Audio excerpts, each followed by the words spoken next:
But, and I sent All right, it. we're live, just to let you know, but go ahead, I don't care. That's fine. Okay, if you want me to say something. I do, but I think I'll email it. Okay. All right, we have 9:00, Tuesday, January 20th, 2026, in the boardroom of Chickasaw County Supervisors. We'll call this meeting to convene. Roll call, all members are present, along with Board Secretary Sheila Shackleton. Is there a motion to approve today's agenda at this time with the one additional item? Review and approve authorized chair signature on engagement letter with Gardner and Company. We can't approve the other one until 12:45.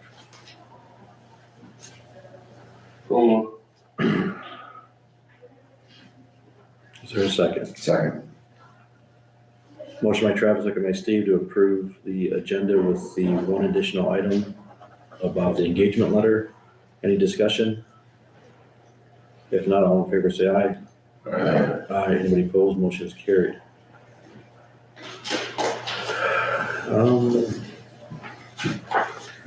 Two things we can do now is review and approve and authorize chair's signature on the engagement letter with Garnier and Company, the private auditor, for an alternative compliance engagement for the ARPA funds spent. Sheila?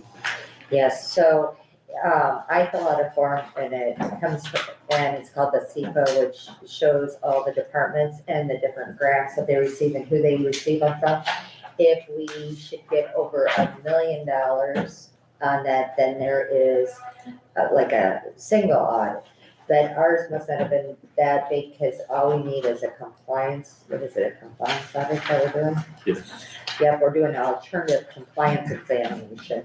So they're gonna go through the receipts and just make sure that everything that we said was being spent out of ARPA, was spent out of ARPA, and nothing more or nothing less. Yeah, this is above their job that we under contract with, so I think they're gonna charge us. Yep, and they will charge us for this, but I don't think this is in here, did you see? It is. I didn't see it. Any other discussion, or is there a motion to approve and authorize chair's signature on the engagement letter with Gardner and Company?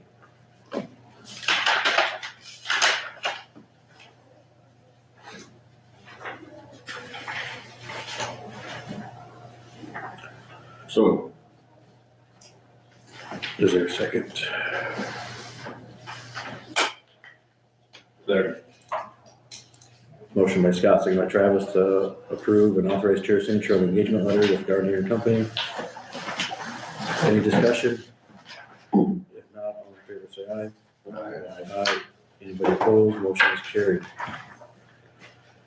Acknowledge the letter from the Iowa Health and Human Service regarding Chickasaw County resident eligible for property tax suspension. This is a confidential record. You guys saw that on the top of the document. We have one citizen that is eligible for property tax suspension. Is there a motion to approve without the name, please? I'll make the motion to approve. Second. Motion by Steve, second by Isaac, to approve said individual from the letter of Iowa Health and Human Services for property tax suspension. Any discussion? We do this yearly. It's a recommendation from them that they are in. There's two different categories that people can meet. If they're on SSI, I mean, income and asset threshold, and they can have their property taxes suspended. So I don't recall what the other category is, but there's Iowa code. And HHS in Des Moines controls those and recommends to you guys persons that are eligible for that. You do have the option of voluntarily, I guess maybe not the right word, of suspending tax anytime you want. But these are required by law based upon HHS's guidelines. So you really don't have a choice, in my opinion. You're just acknowledging their recommendation. Yep. Thank you, Dave. Any other discussion? If not, all in favor say aye. Aye. Aye. Anybody opposed? Motion is carried.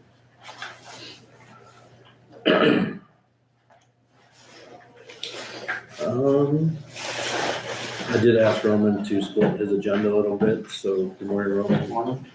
Review updated purchase agreement with MGX Equipment Services, including additional tariff surcharge costs in the amount of $8,723.52 for the custom signed crane on the Mac MD7 chassis. Yeah, so Sam received this, forwarded it to me. You guys are aware of it from last week. I believe it's Canadian assembled, so tariff surcharge on that equating to $8,723.52. Terry was actually in the office asking about that. And in the original, I guess contract quote, whatever you want to call it, seller may increase the price of goods upon notice to buyer to reflect any additional increases in seller's costs of producing or procuring the goods. Is there a motion to update the purchase agreement with MGX? We do have room in our budget for that additional cost, so.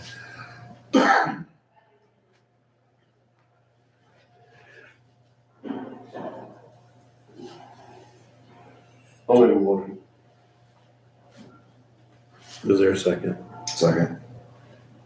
Motion by Travis, second by Steve, to update the purchase agreement with MGX, in the amount of $8,723.52. Kind of one of those things out of our control.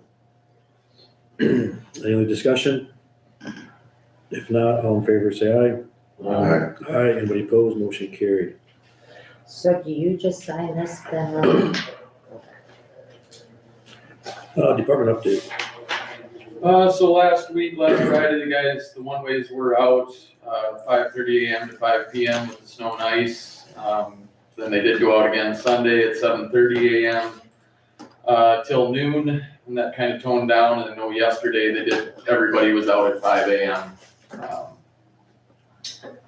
Aside from that, last week, pretty much brushing with everybody all week, multiple locations. We did do some cold patching on the Chickasaw Bridge, and then we also did extensive cold patching on B18 west of Alta Vista and then north of the Howard County line. A little bit of spot rocking in some pretty troubled locations with the freeze and thaws that we were having. Quinlan Avenue near Fredericksburg, and then Cemetery Road east of Fredericksburg. Shop, of course, we picked up the used Kenworth. We're outfitting that, inspecting it further. Haven't found any issues. The 2026 Chevy 1500 that was delivered to the shop. We're waiting on the tonner still. So the guys are outfitting that. Otherwise, general repair and maintenance. In the office, a lot of design and development work, several projects. Doing hydraulics and plans for several day labor projects, as well as prepping for, we have a letting tomorrow for Bridge 1300 on 190th, as well as Bridge 2000 on Vanderbilt. Fingers crossed that we get good prices. Other than that, concept statements were submitted to the DOT for Bridge 2770 on 140th Street over the Wapsie, as well as 19680, which is on South Lynn, South Town here. Then working on budget. That was submitted to the auditor last Tuesday. We had the Heartland Insurance Zoom meeting. Intercog meeting was last week as well. At that meeting, there was a support letter for the RISE grant, and I brought up to everybody that the 2080 wasn't in place, and then I received email from Tammy, I think, saying that their grant writer didn't think that it was worth throwing that in because of the distance from the industrial park, so I believe they're removing that altogether from their application. Yeah. Because we hadn't received any update from the things me and David commented on, so. We don't know the final decision on that yet. They're gonna talk to the engineer. Yeah, it's not for sure, but it looks like they're leaning that way. Correct. Thank you. That's all I really got for department update. Any questions to Roman? If not, we'll wait a couple, thank you. Thanks. We'll go back to his budget after the 9:30.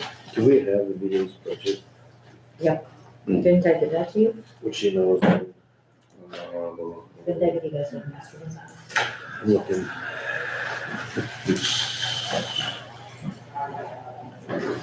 packet 1 and 2. Yeah, what's packet? No, did you get it yesterday? Didn't I send you a packet yesterday? January 19th packet. It's in there? Didn't you get a packet yesterday? I'm looking. I got it yesterday. Okay. Is it this one? Yeah, but then I want to see if you got the one.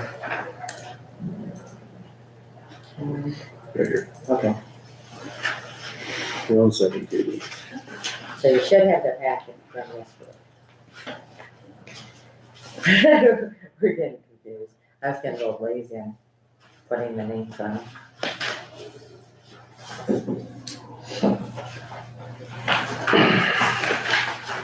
All right, 9:10. Good morning.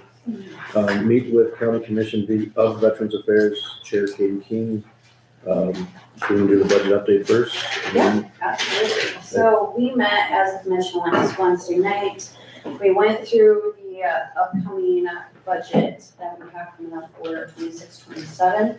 And first thing that we are starting out is that we're going to add a GL for reimbursements because the state of Iowa for the VA receives additional $3,000, which is for training, which is both the commissioners and for VSO within the state. With that being said, we spend out of our budget, but then they reimburse us for that, so we have to create a separate GL on it. Oh, so you need a new account for that, huh? Yeah, Because I put it in with the VA expense, so we need a new account. Yeah, okay. because that's, Mhm. I think we had that this year for it and at the end of last year for it, is that we Did I were already using bill the it? funds from the grant and then it was being reimbursed into that same account. But then it would show, you didn't like how it was showing the expenses where it was showing more than the 10,000 on. Oh, I see, okay. Mhm. So we'll do that, we'll have two, so then you'll have one for the 10,000, you'll have one for the 3,000. Okay, we'll do. So instead of 10,000, I'll go up to 13,000. That's the maximum that we would spend for that. So on the budget, guys, I do have them mixed together on, it's 36,600, so I'll build a new account and I'll split the 10 and 3,000 up. Mhm. Just like you did for the revenue up on top? Is that what the extra 3,000 is up on top? Mhm. Thank you. So it does offset, you just have to create a separate GL on that. We are looking for the 12% increase for salary for Keith on that. Last year we requested 21%, we were approved for 7%.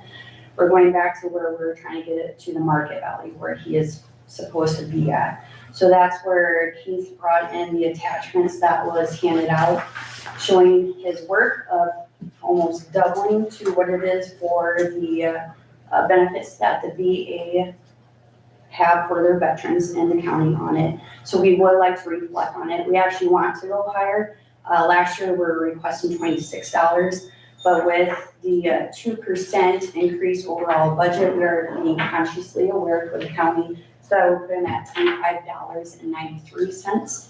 So we're still behind on what we were requesting last year. We did go down on the stationary forms in general. We went down from $1,500 to $500. And then we also took out the room and board and transient meals and lodging because those funds will actually be taken out of that 3,000 grant that is reimbursed from the state on it. Everything else stays the same. FICA, IVERS, and health insurance slightly goes up for that.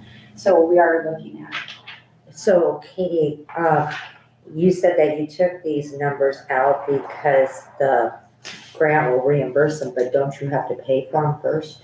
Correct, but that is coming out from the grant, the GL grant that we. Oh, okay, so you're gonna have it in there, okay, yep, Yes. okay. So even though you have the Yep, I got it. 13,000, so it will even out in the end. Mhm. So that account just replaced it, okay. Are you guys concerned with the grave care markers almost over budget on that line item? No, because we purposely went up last year from 1,500 to $2,000. And then I think we also, you switch out with the different counties and Yeah, what is If there's needed. something we don't have and we need, we can swap with other counties, they all use the So same. you got a pretty healthy inventory? Okay. So if people don't know, they have grade markers for each branch of service. And if one branch is too much, you will switch with another county to switch them out. So you're not looking at buying more than $2,000 worth. It's actually more than this branch. Okay. Yep. So, any questions with their budget? Any change of hours? No, it'll stay at 35 hours a week. So I'm just gonna jump in here. So follow up from the conversation we had Friday afternoon with the HR department. So just to make sure all lines are clear. So I've been nominated to go to all these autonomous boards and clear up. I don't think there's been anything done irregular, but we need to clear up how the auditors to pay these people. The directors of all these autonomous boards, because it's evolved over time, for lack of a better term, and it's kind of molded based upon who the person was, who the commission was, who the auditor was, who was in charge of it. So we need a uniform process to do this, and we need a more clear and approved process to do this. And as part of that larger discussion, what we learned is that the board of supervisors actually controls his wage and his hours, but the VA sets the hours for operation for their department. So it's a little bit different than public health, EMA, conservation. I'm missing any of them, those other departments, in that you guys do have a role in this one besides just giving the money and letting their board decide. You actually control his wage and hours that he works, whereas the board controls, their commission controls the hours of their operation and the job duties and those sorts of things. So, And if you can go into a little bit more details of, we're concerned on the overtime, comp time a little bit. Would you agree? yeah, so If you're ready to explain that, sorry. yeah, I don't know that I'm the right person to explain it, but she'll help me out. But the issue becomes for all these departments, some of these other department heads, and these autonomous boards, they're exempt status. So they work, in theory, they're 40 hours getting their job done. They get vacation and sick time, but they do not get overtime and comp time. So it's a really funky thing to me. They're kind of in between a deputy and elected official. Elected officials get a true salary in that they get their job done, they get no sick time, no vacation time, no overtime, no comp. The deputies of elected officials get an hourly rate based upon their percentage, but are entitled to overtime and comp time, and vacation and sick. The department heads of these are kind of in between in that they get vacation and sick time, but they don't get overtime and comp time. So what the HR attorney told us is that in theory, we should just be putting down, you guys department heads, and I need to come to all your boards and talk to you, but I can do it right now, is that it doesn't matter how many hours you put down for a work week. So if you put down 20 or 100 or 5 each day, you're still gonna get paid for however many hours the commission or this board in this case determines you're gonna work to get your work done. So we do have some that are putting down their extra hours, that are putting down extra hours in general. And what he's asked us to do is just stop doing that. Just start putting, if you're a 35-hour per week employee, you work 7 per day. If you're 40, you work 8 per day and you're done. We're not putting down 10 or 12 anymore, because then we run afoul of some federal laws that could encroach if we're doing that type of thing. So again, I think your wage is set by them.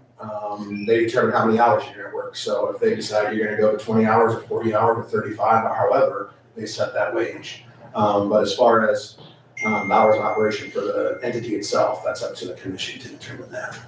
What hours your doors will be open and functions and those types of things. You still control those. Does that answer your? Yeah, and then to make sure the handbook follows those hours are set. I believe the handbook stays, do you know, Katie?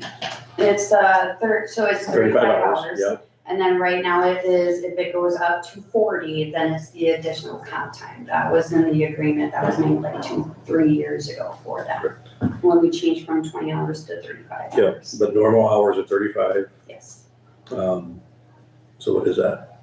70 hours every 2 weeks. For 7 days. 7 hours a day. So I think the ball's in your court. We don't have to do it today, obviously. The ball's in your court ultimately, starting from next fiscal year, to set the director's hours worked and pay rate. That's one of your responsibilities. It's going to be tackled sometime during this budget process, whether that be today or in the I future. don't think it's today. I think you need to present that to all those autonomous boards, the same guidance that was given to you. Scott was in on that meeting, I've been briefed on that meeting.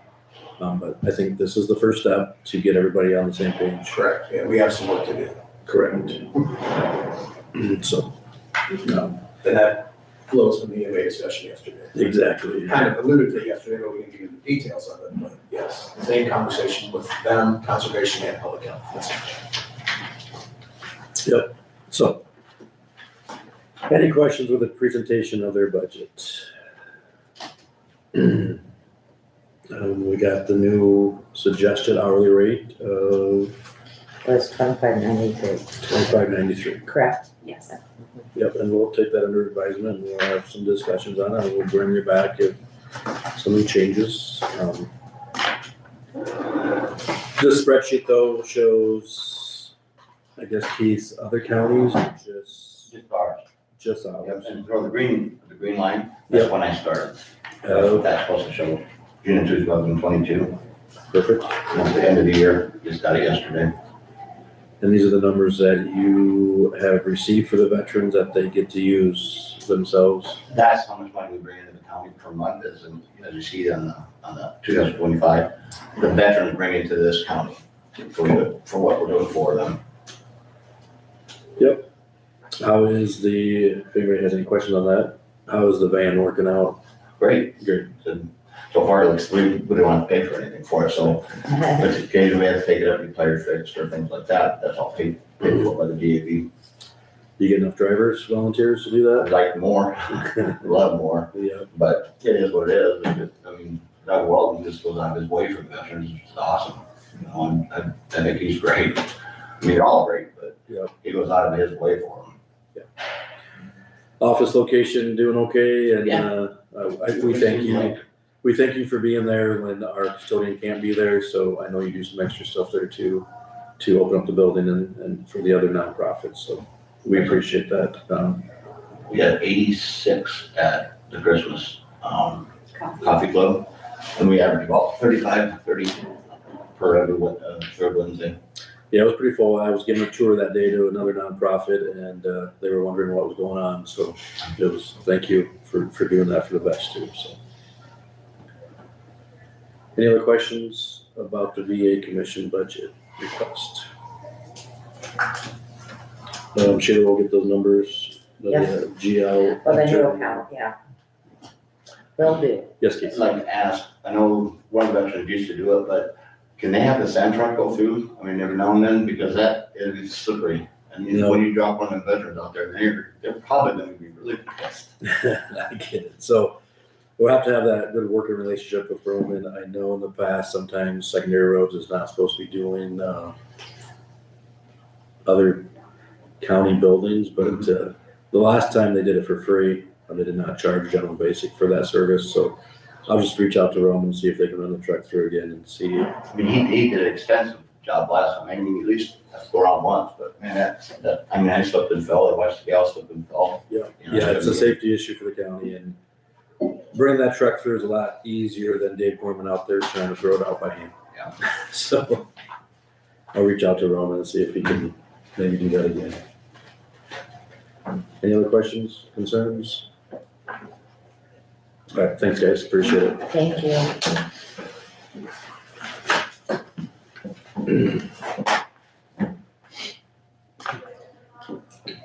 I have two budgets to do, You have two budgets that we can do quickly? Yeah. Okay. So I was, just looking through my list and everything, and I think there's two budgets that we haven't gone through yet. One is clerk of court, and I think you guys should have that in either yesterday's packet or today's packet. We got it. You got it? Was it in today's packet? Yes, yeah. Okay. I always get confused on the clerk of court, and so I did the details and everything, but it's basically, we have accounts like the juveniles and court-related appointees, and we take the juveniles for like, when they get hauled someplace and stuff like that, they get mileage and stuff like that. But what I've noticed with this budget is in 2023, we budgeted like 70,000. We only used about 24,000. And then 24-25, we budgeted 56,500. We only used about 20,000 of it. And then this last year, we budgeted the same, and we're at 12,000. So I'm assuming that we're gonna probably be in the 20,000, at the most 24,000 when we get done. So with your permission, I had lowered it to 48,200. What is the line item that was 16,000 and zero's been spent out of it, and you lowered it down to 9? It says court-related services juvenile. Yeah, and, so, It looks like that one has not been spent. yeah, cause I think we got some duplicates there.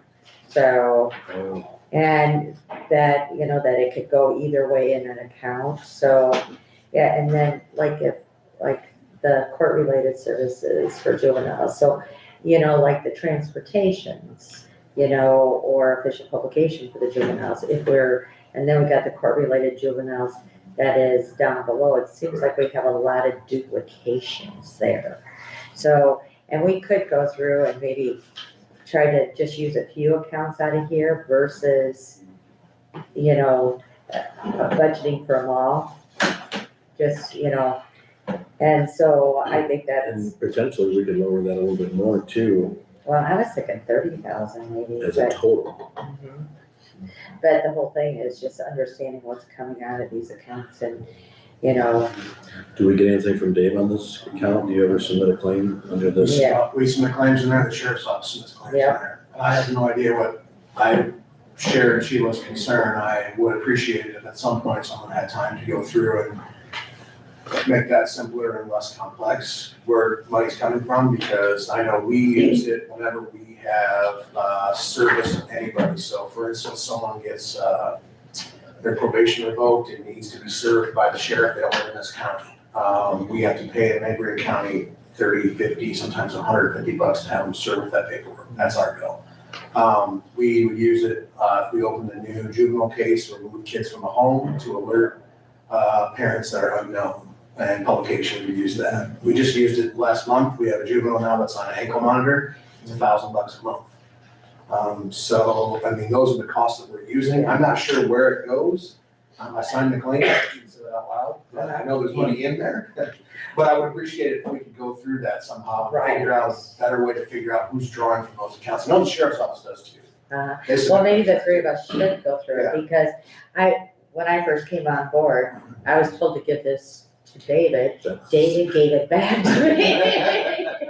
And it's been one of those floating budgets, so It's gone down, thankfully. We don't use near as much as we used as. it was budgeted always before, budgeted, yeah. Yes. I And, know the sheriff's office, like when they transport persons for mental health cases or for juvenile cases, they oftentimes use a third-party service. And I think that's built out. well, yeah, and I have like for 24, 25, it was all taken out of here and everything. It's just, I think there's a lot of duplication. Right. And I think that we could get it down to maybe 5 or 6 accounts, and then everybody knows exactly what's going on, Right. instead of having 2 about the same, and, And again, I would echo my same comment from yesterday. It's frustrating because these are all costs that are forced upon us and we have no choice but to pay. And we get zero back for our contributions. So the state never reimburses my office or Ryan's office 1 penny for any of the work we do for juvenile work. That includes children, and that includes delinquencies. We get nothing from that. What makes up the $10,000 revenue? It says state fines. and it's county share. Yep, It's- and reimbursement. And I got $4,200 so far this year. So I take it as it's any fines that we send to the state and then they'll share some. We get a county, there's a surcharge on some traffic tickets that we get a chunk of, but it's small.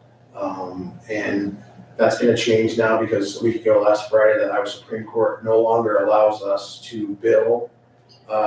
So for instance, sorry, I've been out of time. No, you're good. So for instance, there's an OWI and they had a speeding ticket, a seatbelt ticket and something else at the same time. Traditionally, we would plead them out, the OWI, and dismiss those cases at their costs. They have to pay court costs for those. We can no longer assess court costs to cases in which someone was not found or adjudicated guilty.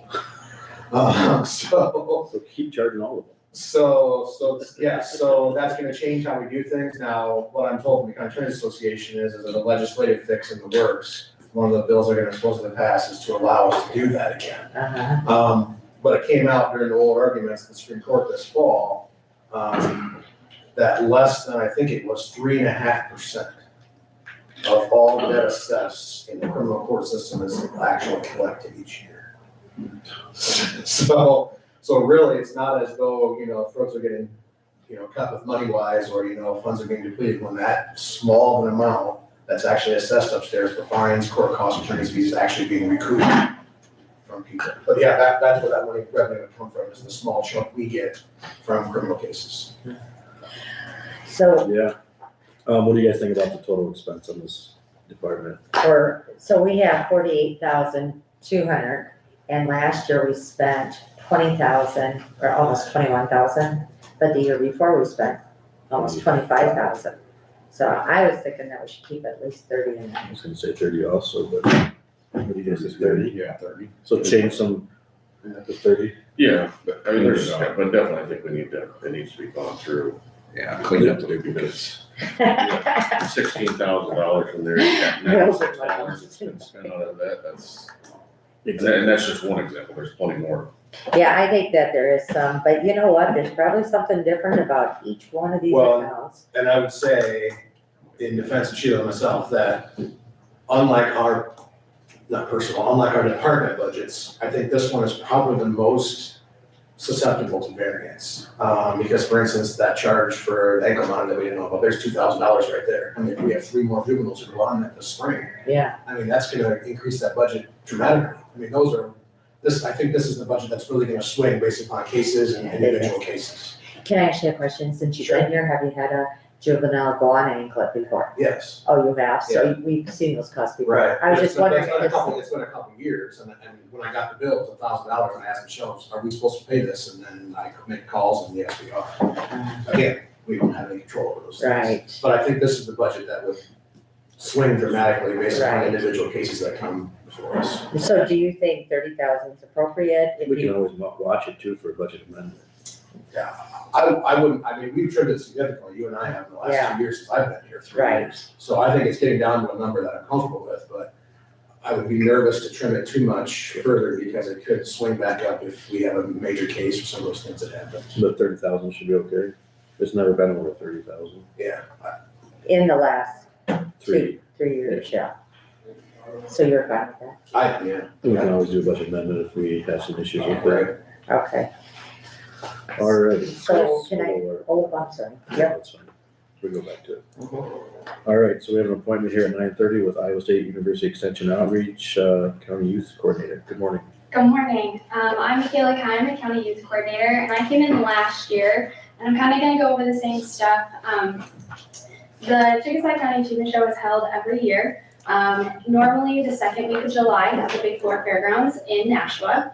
And so along with extension staff, we work with many local volunteers, and that includes our club members, our livestock superintendents, our static superintendents, and just project area superintendents. The point of the fair is to help educate students and youth in our county, 4-H and FFA, to help them display their talents and skills in a variety of different project areas, whether their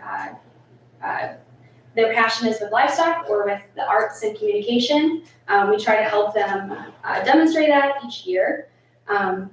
This year, we are looking at approximately working with 200 4-H and youth members in the 2026 Achievement Show.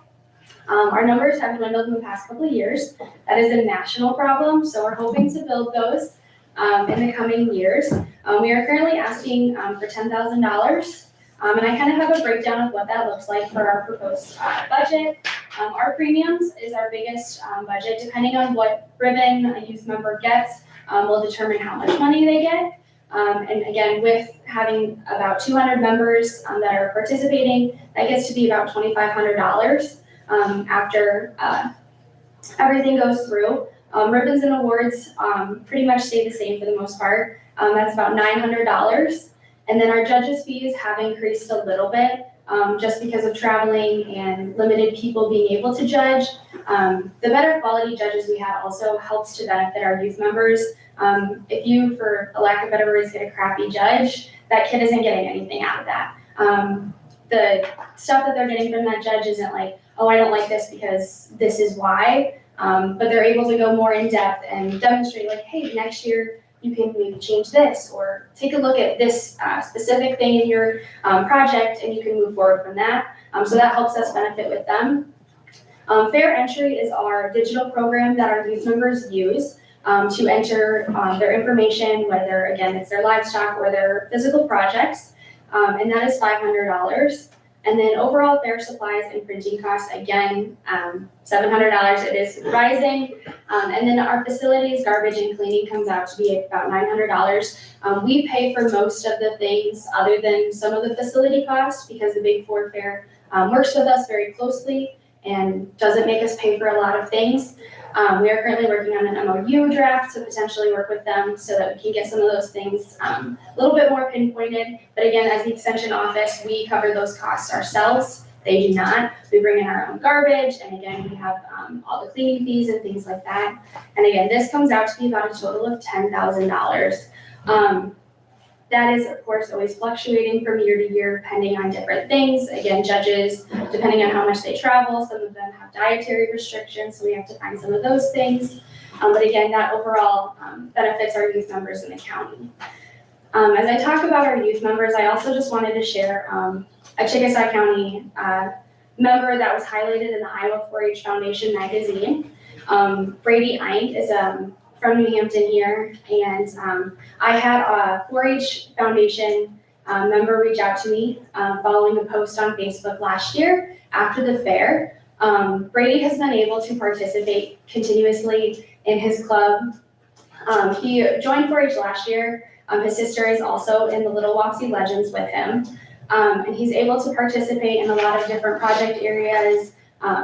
He's able to sit with the judges, and his sister helps him with that. But it's overall great to be able to see, like, this is what 4-H is about. It helps us to build those connections with families. His parents have seen a difference in him dramatically also. Everybody has been so warm and welcoming, and again, that is what 4-H is about. It's about that sense of belonging, bringing community together, and so I just wanted to share that with you guys as well. So that's what we do with Chickasaw County, and again, that's not necessarily specifically just the fair, that's throughout the entire year as well. And then one other thing I just wanted to touch on, I have our county impact report that we send to the state office.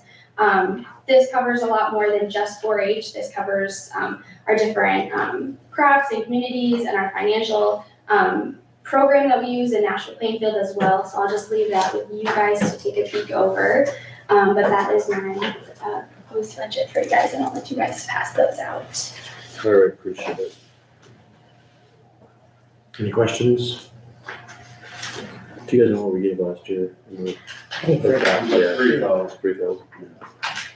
I know I have a sister-in-law that just retired, and she's done a lot of public city globally, public speaking, and she asked her where she learned how to public speak, and she always says 4-H. Yes, and that's what 4-H is about. It helps build so much. I was in 4-H in FFA, and if you would have asked me if I would have been in this position 6 years ago, I would have told you you were absolutely crazy. But 4-H does truthfully bring kids out of their shell. It helps them communicate in different ways and connect with people that maybe, sitting in a classroom, they would be like, oh, I'm not gonna talk to that person, I'm not gonna build that connection. But you put them during the fair together, and it's a wild difference. And 4-H truthfully brings people together. Well, and you're talking about something they truly love. Yeah, exactly.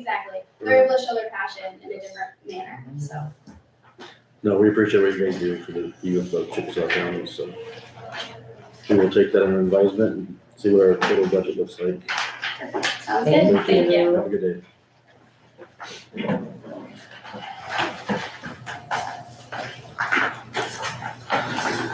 All right, we'll go to Roman's budget. So back to the end of the year, Roman Munson, budget review for fiscal year 26-27. I gave you a table this year, Roman, if you want to lay out your stuff, or Yeah. good over there on the bench.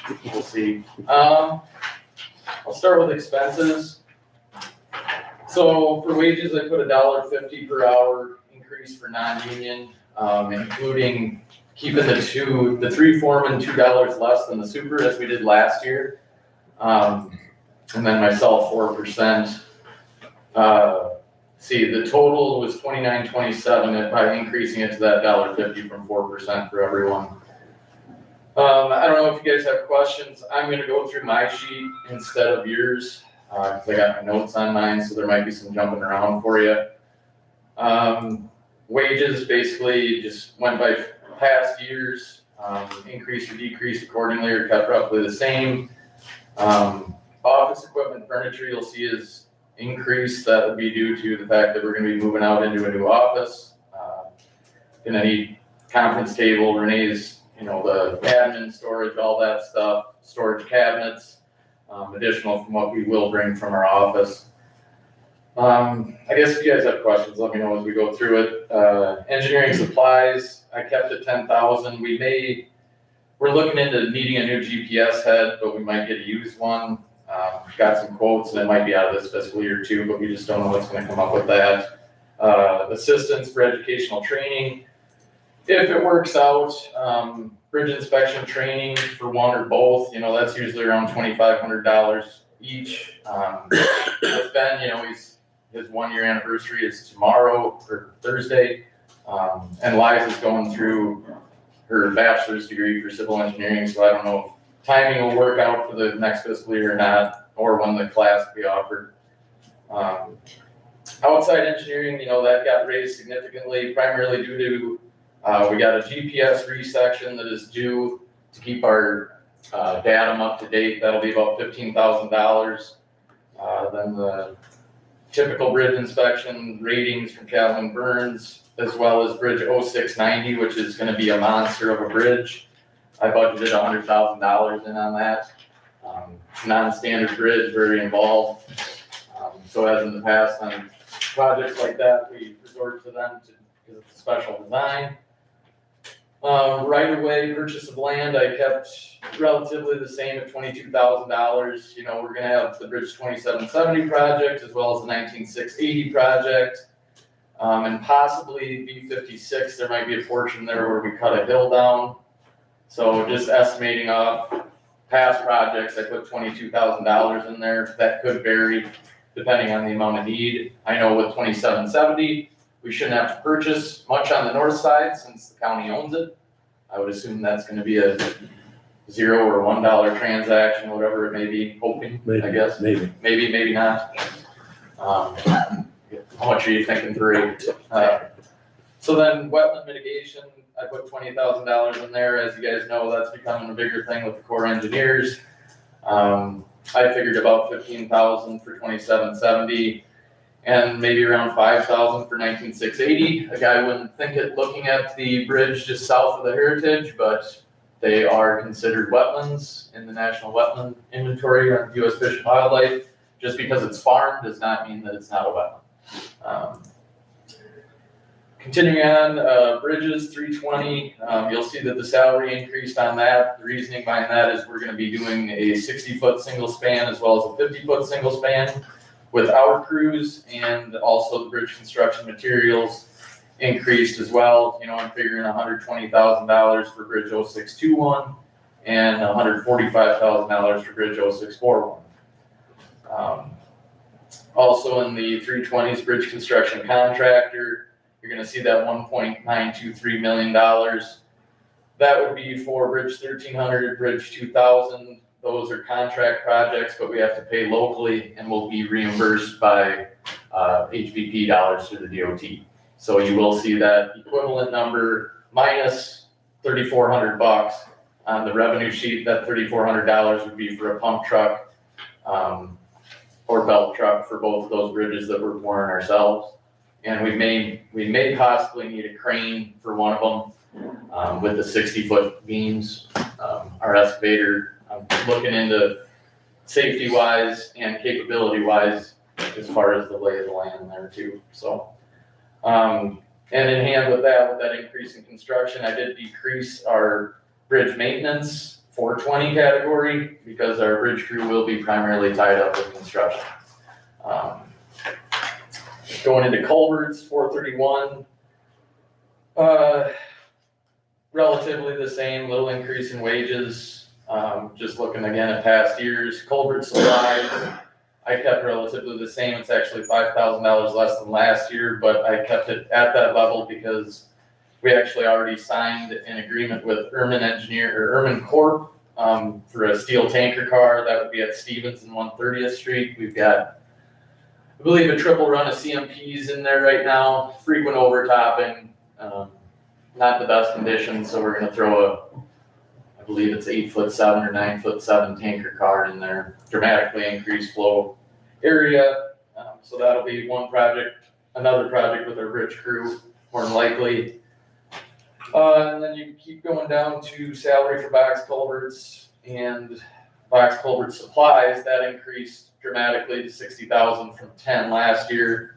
We're looking at precast 10x5 single cell box culvert in that location. And then the contractor, that would include basically a crane to set it. Still looking at quotes on that, but the one that we got was around $50,000. That would be P56 south of Lawler in the curves there. There's a laminated wood box.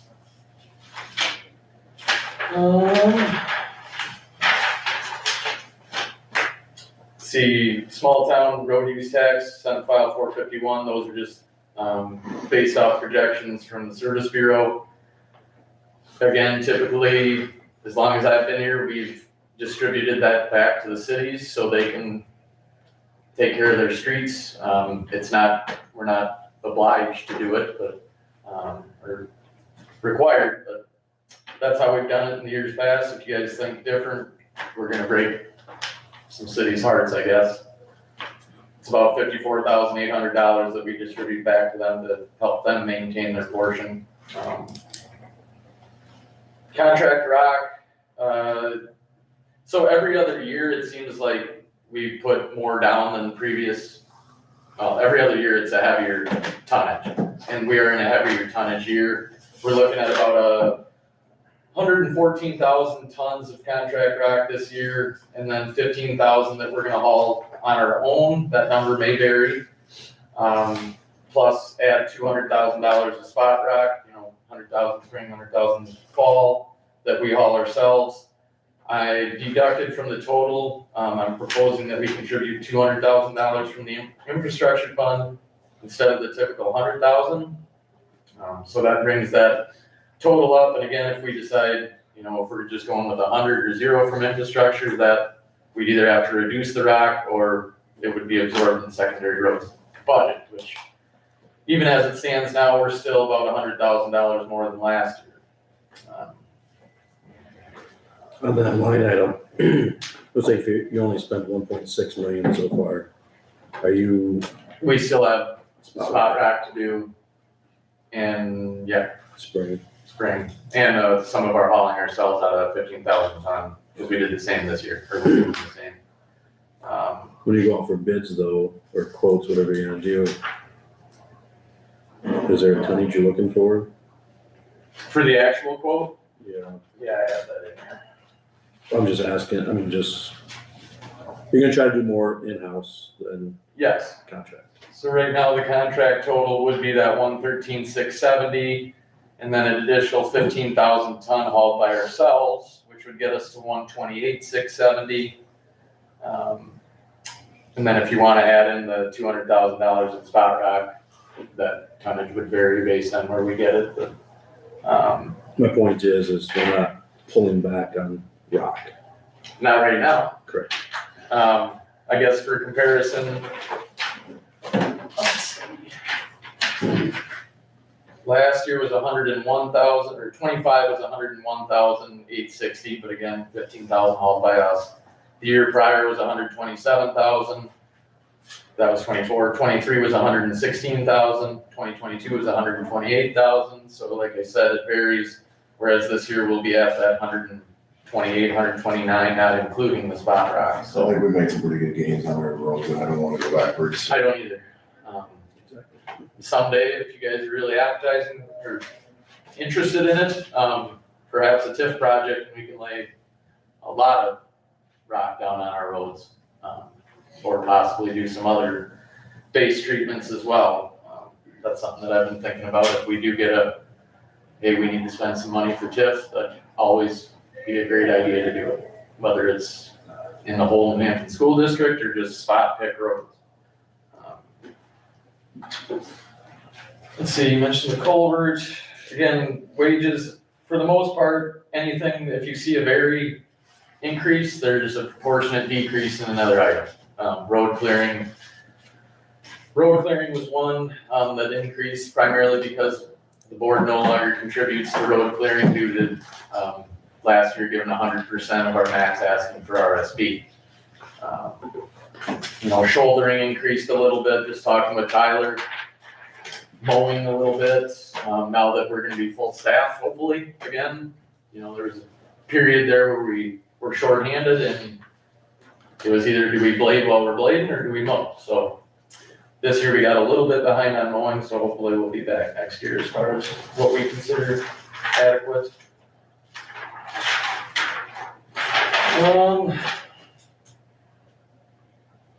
524 chemicals and salts. So 1,200 ton of salt, budgeted roughly estimating $120,000. That would be a 5.36% increase from FY26. 880 bags of chloride, that plus freight, $2,000. That's $11,200. That's a 3.9% increase. Again, bags of chloride, usually we're at about 3 loads every 2 years. So this is our lower side of that. Instead of getting two shipments, it's one. Sand, figured 1,200 ton of sand with, estimating a 5% increase. So that comes to 16.8. You'll see on pavement markings that, we have 6,000 budgeted in there. That would be because we're doing our county-wide pavement markings. So about $5,500 roughly, we pay and then the cities reimburse us. Equipment 610, decreased from 600,000 in our current budget to 490. We're looking at a tandem truck. Sam did get some preliminary quotes. You're looking anywhere from 350 to 380, whether you're looking at Freightliner versus Mack. I don't know the board's opinion on that. $30,000 is $30,000. I'm not saying Freightliner's a bad truck by any means, but we have migrated towards Mack, kind of how we have with CAD as well. So decisions to be made, but I budgeted for the 380, just in case that's what we decide to do. On top of that, looking at a mulching head for our rubber tired excavator.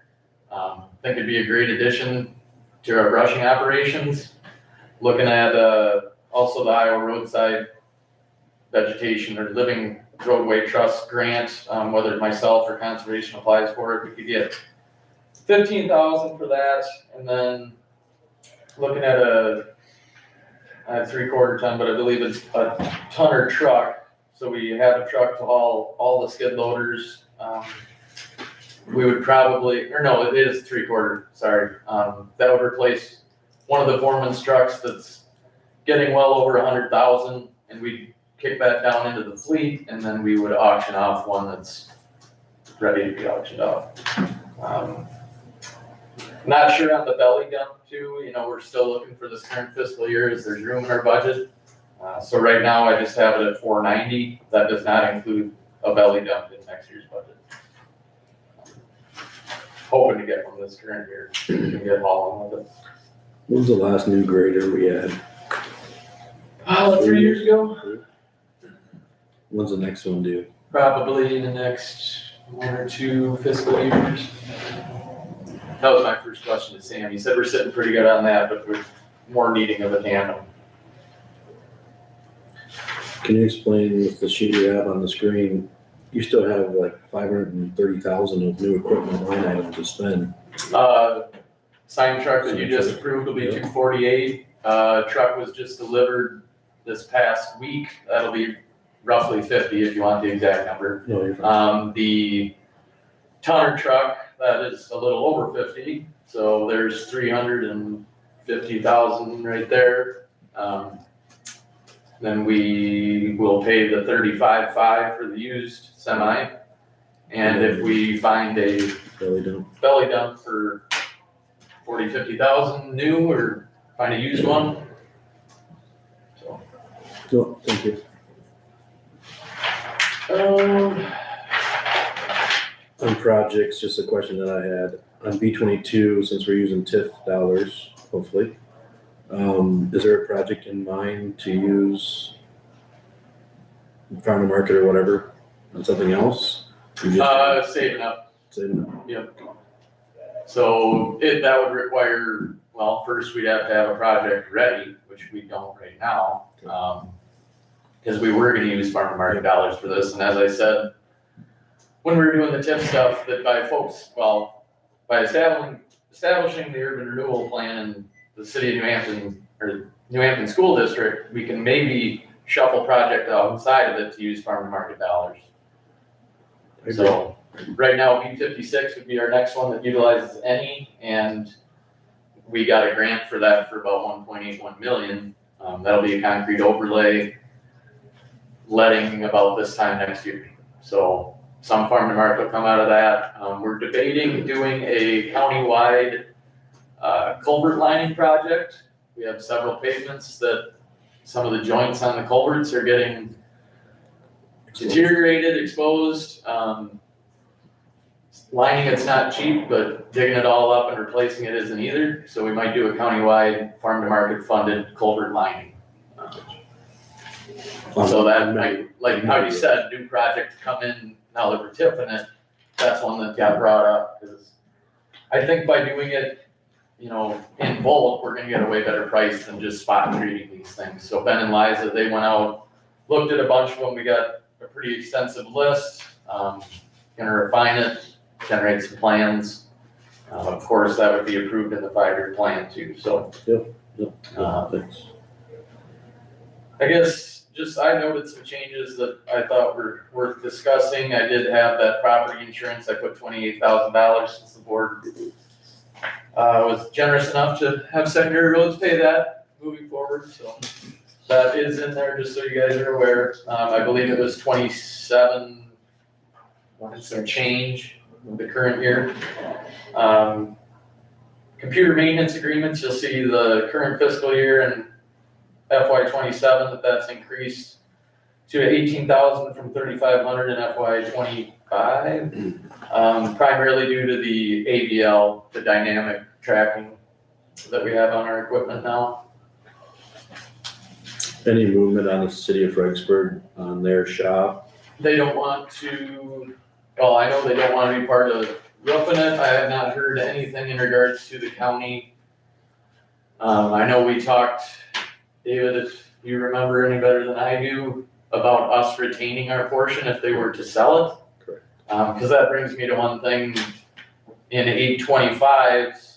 Yep, I see. It's part of our lease agreement, when we redid that a couple years ago. It's part of our lease agreement, we did that a couple years ago, we have a right of first refusal on it, and chance to buy the whole building in there, so. So that's one thing, that's a decision by you guys to be made at some point, Is but that also our portion of the roof needs to be, so. Is that the 40,000 you have in? Yes, 25? that is the 40,000.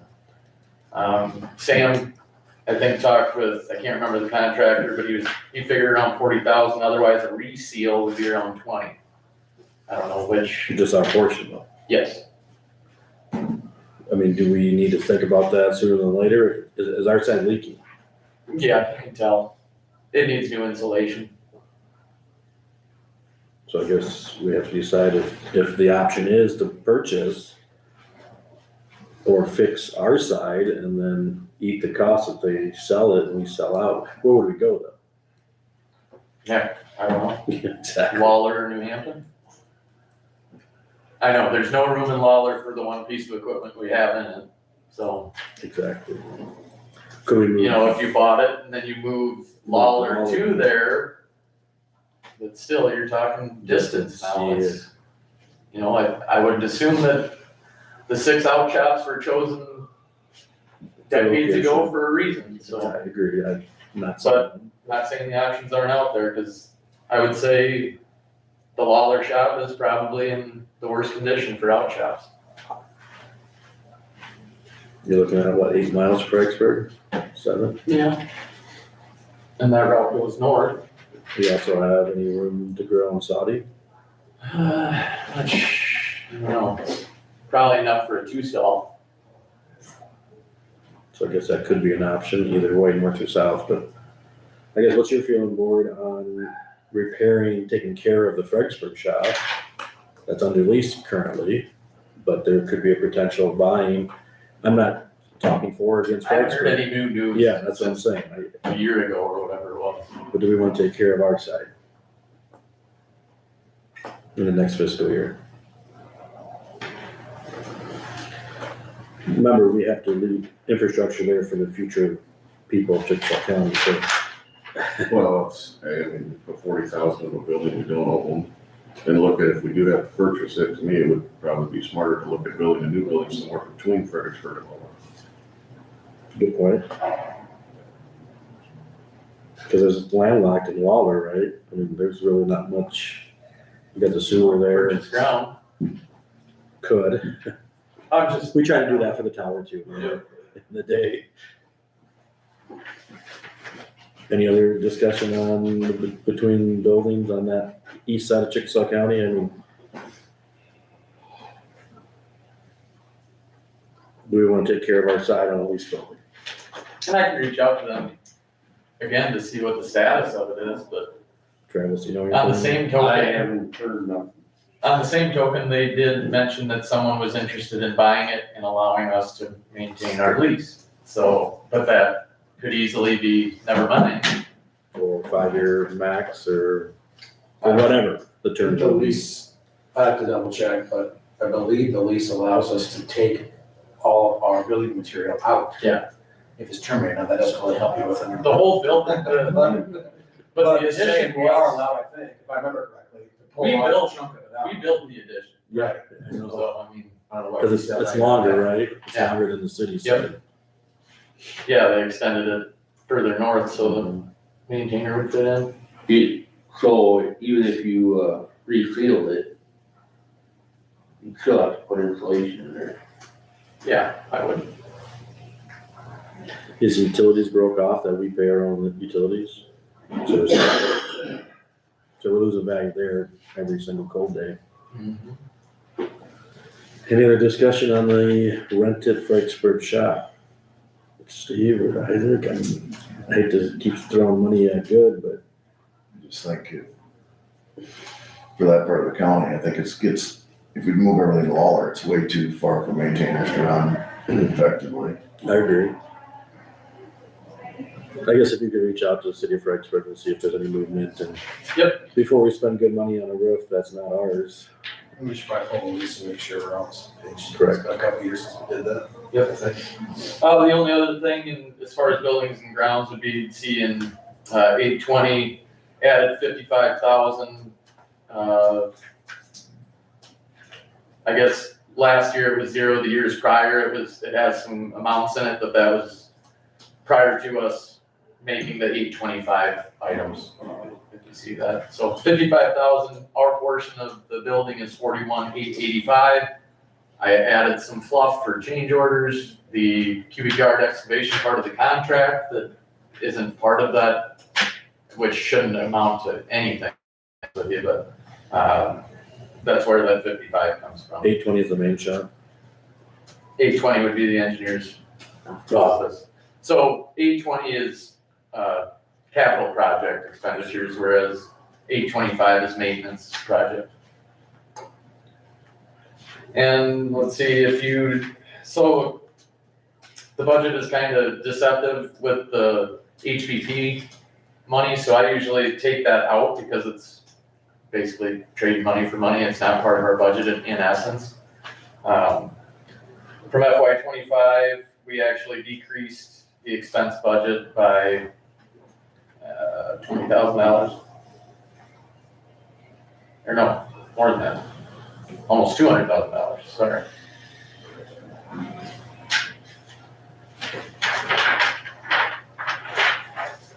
That's expense in a nutshell, unless you guys wanna go through all No, I 1,200 items. No, I get it. So overall, and you talked about the swap dollars or so you went from a $10.8 million budget to a 10.01. But again, if you guys don't know how this budget works, there's a lot of swap dollars and So what's your RSP request, 100% again? I would, yeah, last year we did 100%, the year prior we did 95, but then we did the 110,000 in road clearing.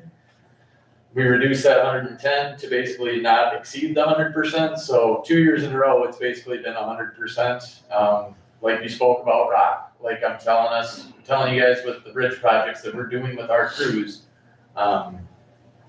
These are the two biggest bridges that we'll have done with our crews so far. It's a huge rock here. We reduced equipment compared to the previous years, so I guess I am looking for that 100% contribution that secondary roads can ask for. Again, we don't ask for anything in general basic, which other counties do. Nothing in road clearing this year because of 100%. I believe I sent you how I calculated all that, so. I think that sheet there. Yep.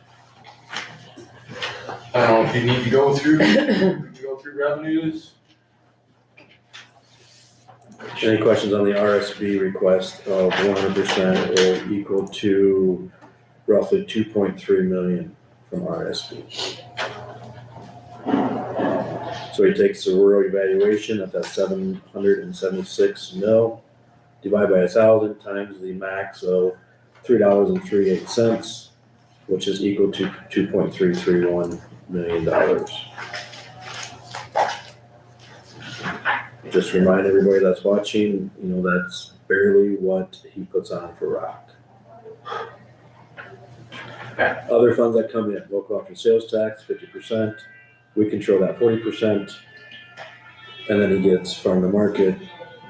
Road use tax.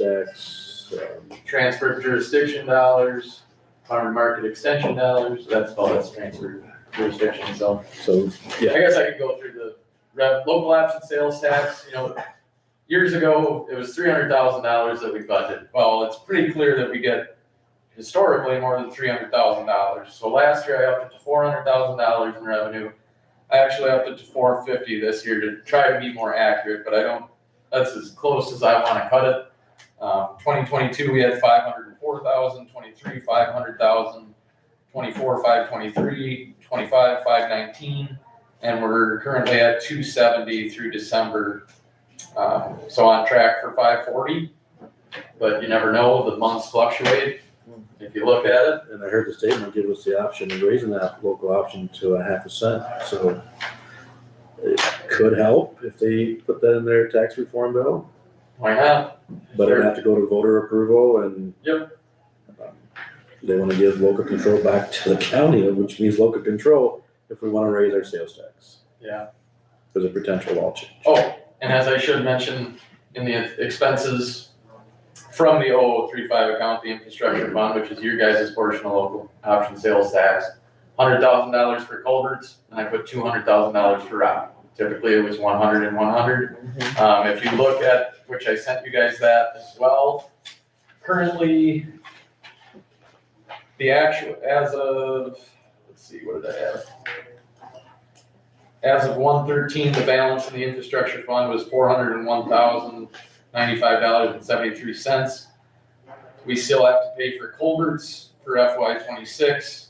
Any excess that isn't spent would be spent on rock as previous years. And if we do 200,000 for rock and 100,000 for culverts in FY27, at the beginning of FY28 or end of 27, whichever you want to look at it as, we would be at 583,391 based off of $30,000 average being deposited every month. So we will be higher than we are now with what I'm proposing. You guys, you're the stewards of that account.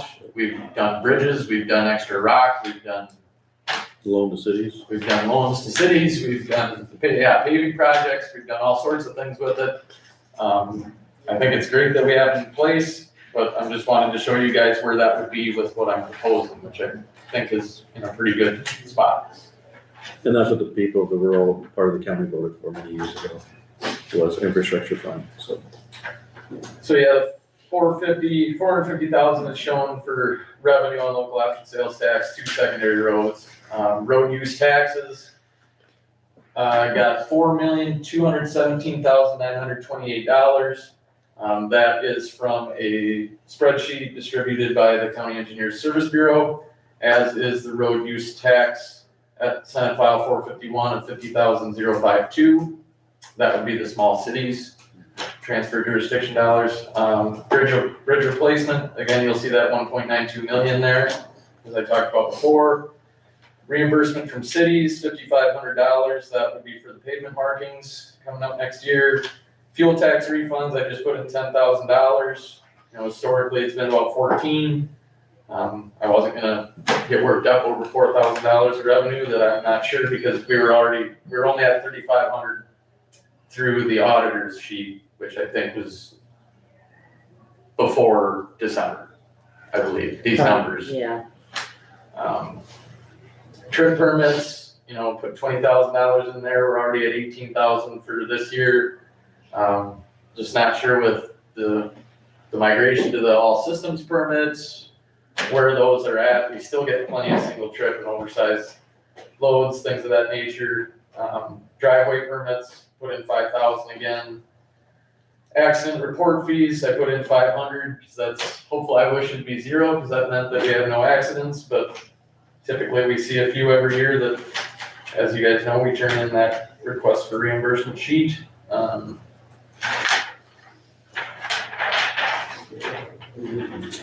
Reimbursements and refunds, another one would be random stuff, miscellaneous on the DOT budget, reimbursements from Pepsi, a lot of random stuff in there. I actually put 2,500, just historically, you never know where that's gonna be. Sale of new and old materials, kept it relatively similar, well, no, sale of old materials I put down to 1,000 based off the past. Sale of old new materials I raised based off of past years.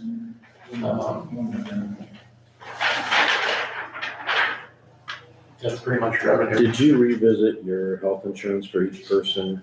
Since because of last year, there was a 5% asked and no department took it back out. So is your health insurance more in line to where a potential 6% would be? Yeah, Okay, pretty sure I followed all the guidance that you guys submitted. we're just finding out that there was a lot of leftover GS fund because we asked everybody for 5%, but then we asked for 0 at the end. Oh. Just wondered on your department, because yours just goes back in the EMD fund. Yep, Mine- Did you refigure all employees' health insurance? yeah, Okay, pull it out. because Travis, we got what, 2.91? 2.91%. So I'm just saying, if we decide to lower that down to a 3%, that excess money in your department will just go back to the EMD fund. Like last year it was 5 recommended, we went back to 0. If we decide something in the next month or two, just want to make sure your health insurance is in line of what the premiums are. Just a question. Oh, yeah, that's an actual person. Correct. Oh, let's see. FY 27 rate, I have a single at 920.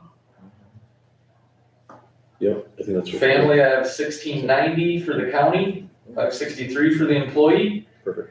So yeah, you got the new rates with a potential 6% increase. So right now, it looks like do you have the FY 26 rate, just to make sure that I was on with that? It's 902. I see 907. There wasn't much difference though when you were looking at it, because we left it. I think it was 907. 907 and 1666, so based off my estimate, from the workers that we have, whether they're family or single, FY 27, we're gonna be at 423,600.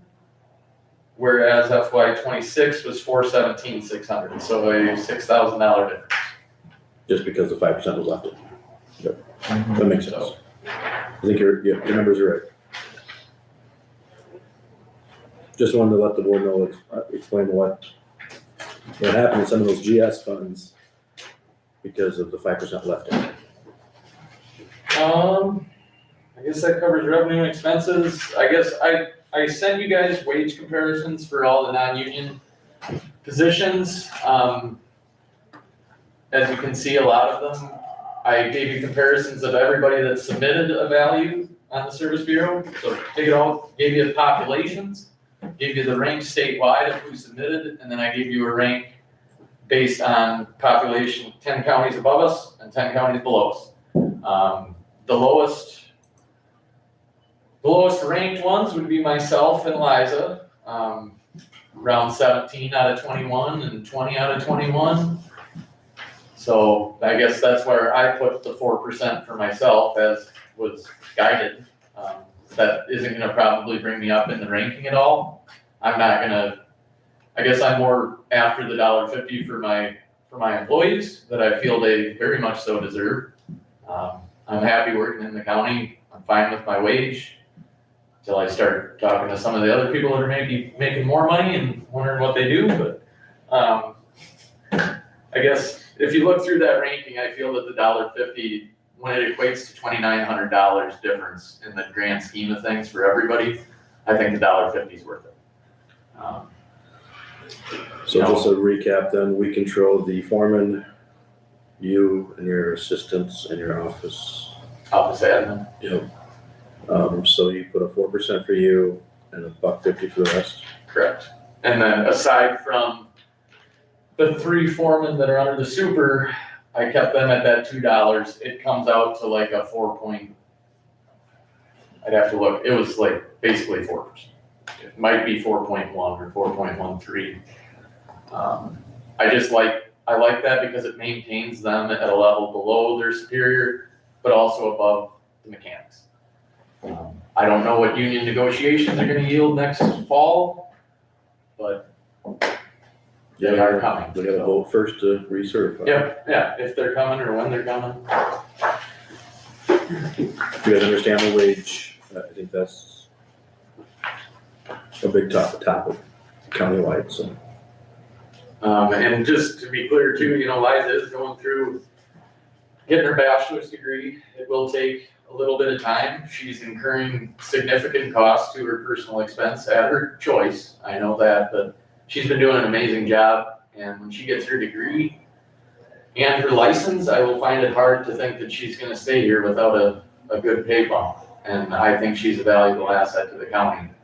With the amount of design that we're going through, Ben's picking it up as well.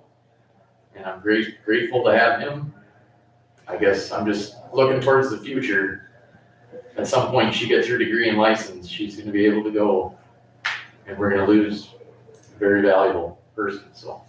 Just to confirm, we did have the conversation, Roman, and maybe a joke, you asked the county to pay for her training, and I said no. Just because we are not requiring that, but I'm glad that she's doing that and bettering herself. But you hit the nail right on the spot. When that day happens, what are we gonna do to retain or? And I'll bring you guys comparables at the time. Correct. I don't think I included an assistant engineer. There's assistant 2 engineers in there, which I don't know how you really delineate between because you could say assistant to the engineer, you could say engineer tech. I think it's all over the board. You look at some of those wages, I think people are just considering it the same position with a different name, and now you're trying to compare. Correct. So. Any questions on the staff request?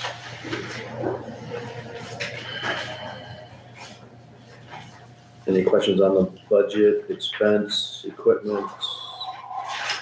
You'll bring us the 5-year projects in a couple weeks. Well, yeah, I'd like to know that the budget is kind of solidified before I bring you that can be, we can approve the budget for the DOT can be different from the counties, but I don't like it to be. So I usually, if you guys change something, I do an amendment to match it, so. I think the biggest thing we need to see next week, it's a side talk with Sheila, is where we're at with RSB. We'll know at 12:45 where we're gonna pay our ambulance fee out of. That's why the 12:45 is also scheduled for today. Just so we know for any fund balance of RSB. Yep, and Sheila sent that email to me too, and I clarified. We have been jumping just. I believe I gave you guys a spreadsheet, if not, I can send it to you, showing our current fiscal year with expenses and the proposed FY 27 with expenses and revenue. You know, we try to be cautious with that, so there is what I'm hoping for additional revenues, local option sales tax. Usually road use tax seems to be, you know, maybe $100,000 more than what you forecasted. You don't know until you go through the year anyways. So currently with what I'm hoping, our ending fund balance, you know, for FY 26 shows 1.851 million. I'm hoping it's more like 2.351, which would be 30% of carryover of our expenses for that fiscal year. It's recommended to be in that 25 to 30%, so that's good. With that same projected out for FY 27, and what I'm hoping we would maybe see an additional, our projected ending fund balance would be 2.015 million. And that would be 25.88% with everything that I presented you today. So fingers crossed I'm right, but that's my projection compared to actual numbers. I don't want to put that in the budget because that would scare me. And that is a problem that we have in accounting because they always say, always report all losses and no gains unless you're 100% sure a good percentage that you're gonna get that. And last year, we seen the gains that, from the interest that. Well, look at it this year. We had 2 floods, one pretty major, and thank you guys for helping our department and being able to absorb that. This winter's been already tougher than probably the last 2 or 3 combined, and it doesn't look like it's getting any better. So we don't know what weather's gonna do. That's the major thing that affects what that number actually is. Oh, yeah. We had a crystal ball, Overtime, just your best judgment. Yep. Is all we need. Any other questions for the engineer on his budget request? Yeah, we'll get to you once we know, I think, the ending fund balances of RSB. We know all the requests, the libraries, the land use, everything else that comes out of RSB at this time. I just did a quick math of a 2% growth to RSB. That would be a 2.463. It does lower the levy rate to 3.26. The max levy is a 3.39 though, remember that. Can't go up, you gotta go down. Yeah. So I did a 2% is a 3.26 levy rate, which only brings in, didn't mean only, 2.463 when he wants 2.2 something. 2.3, wasn't it? Here's your request at 100%. Right here, 2.3. So that only gives about 130,000 of other Yeah, they have the sheriff's. libraries. So- and that. If we're gonna hold a 2% growth, we're hoping for a bigger ending fund balance to absorb some of that stuff, so that's. there's the- other options too. There- Increased contribution to local option sales center, the infrastructure fund would reduce The by. 40%, yep. So there's options, it's just where does this board wanna be? The new potential law change goes into effect next July. I don't see nothing about putting that on to us this July 1st. It's up to us if we wanna stay at the new max levy, 3.39, or do we wanna potentially get a head start to say, it's up to us, right? The 3.39 though would bring in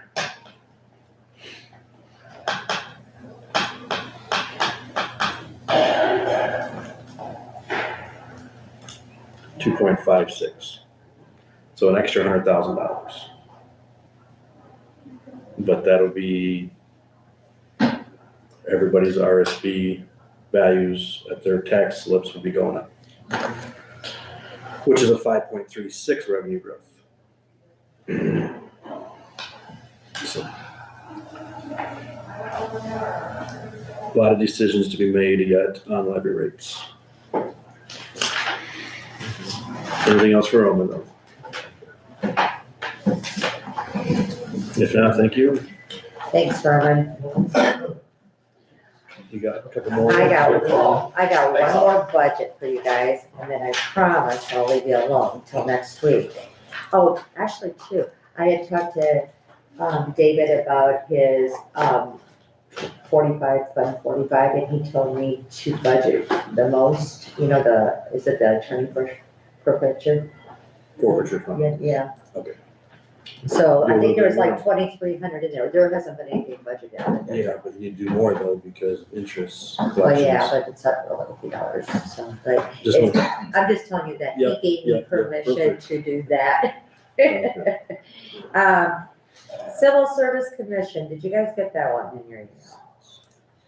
It's only $350 budget. So the Civil Service Commission is people that help, let's see, the office of the sheriff is an elective office, however, if a vacancy occurs in this office, the first deputy shall assume the office after qualifying as provided by this section. I guess the first deputy shall hold office until a successor is appointed or elected to the unexpired term provided. So I think this commission is supposed to help with the sheriff's department Yes, in the event. but it's $250 every year, sorry, $350 if needed. If needed, but it hasn't been touched for a while, but just, last year I didn't know if we needed to budget it, and I was told to budget it, so this was my last one. Yep. So I think I fit everything. We have soil coming next week. You guys had told me I didn't have to call, but when I got out of the meeting, they had already called me and wanted to come see this. Otherwise, I think the county departments and the nonprofits did well to present their budgets by today. We have them all, I believe. Anything else for a budget work session?